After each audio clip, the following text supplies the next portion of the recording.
ঘটনা এখন শুনলাম, এবং যাই অভিযোগ করছে সেটা সম্পূর্ণ ভিত্তিহীন এবং মিথ্যা। কারণ ওর সাথে আমার দেখাই হয়নি বিগত অনেকদিন ধরে। এবং ও তো একটা দুষ্ট লোক, সবাই জানে, এলাকাবাসী সবাই জানে। একটা বিরক্তকর লোক সে।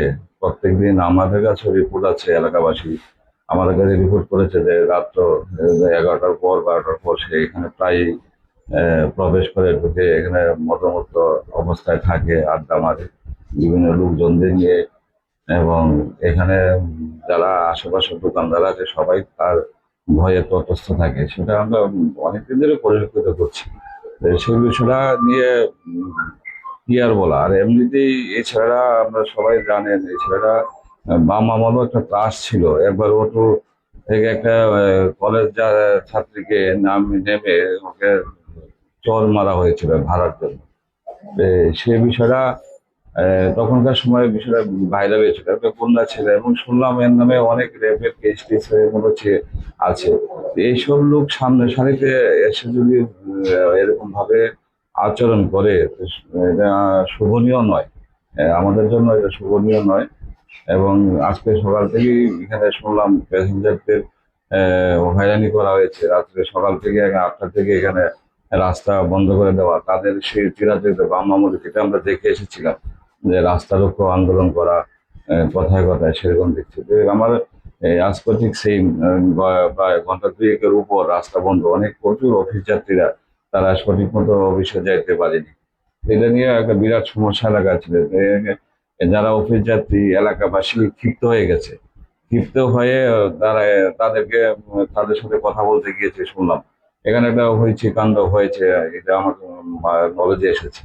তো এখানে তারার সাথে যুদ্ধ করছে, ফাইট করছে এখানে।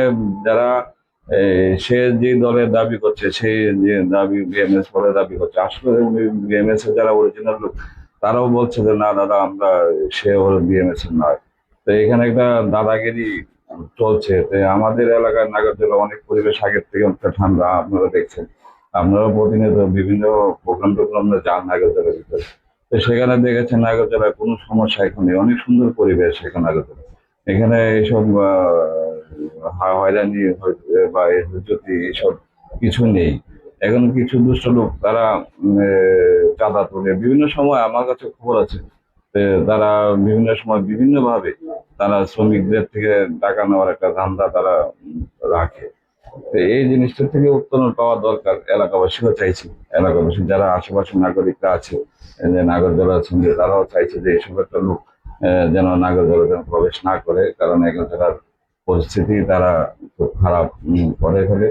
সুতরাং এদিকে দেখা যাক কখন এলাকাবাসী আহ যায় ডিসিশন নেয়। আমি এলাকাবাসী রাইখে মাথা মতো সংগঠন তো আমি বললাম, ওই হচ্ছে সংগঠনের নাম বলছে। তো সংগঠনেরও কিছুক্ষণ আগে আমার সংগঠনের লোকের সাথে কথা হয়েছে তাদের। তারা বলছে যে তারা সে ওই কমিটির কোনো লোক না, সংগঠন না।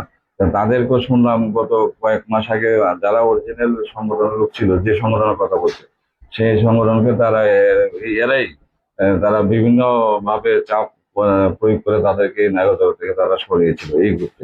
এই গ্রুপটাই আজকে এই অবস্থা করছে। এখানে গোটা কয়েকটা ছেলে, সবাই না। এই যে লিটন কর দেখছেন, সেই লিটন কর, আর লিটন করের ভাই একটা আছে, কি বিকি না কি জানি না ওর। যাই হোক, ওই কয়েকটা লোক দুষ্ট, মানে ওইটাই দুষ্টামি করছে বিষয়।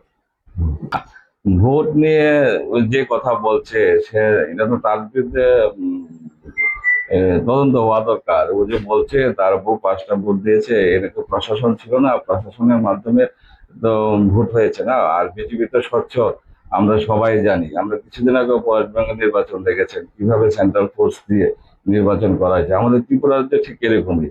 এই ভোটের যে রাজনীতি, ছাপ্পা ভোটের রাজনীতি বাম আমলে ছিল, বিজেপির আমলে নয়।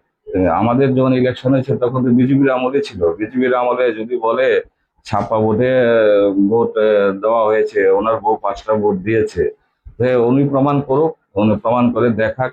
কারণ ওনার বিরুদ্ধে আইনি ব্যবস্থা নেওয়া দরকার। যদি এরকম ভাবে একটা তথ্য মানুষের কাছে তুলে ধরে, এটা তো আমাকে গালিমুক্ত করা নয়, শুধু আমি যে দলের প্রতিনিধি করছি সেই দলকে গালিমুক্ত করার চেষ্টা করা হচ্ছে। এটা বিজেপি দলকে, ভারতীয় জনতা পার্টির যে স্বচ্ছতা, সেই স্বচ্ছতাকে নষ্ট করার পরিকল্পনা করছে, কারণ ও জানি আমাদের দলের না, ও অন্য দলের সমর্থক। আজকে আমাদের দলে এসে ভিড়ে গেছে বেনজাল, তাদেরকে বলা হয় বেনজাল।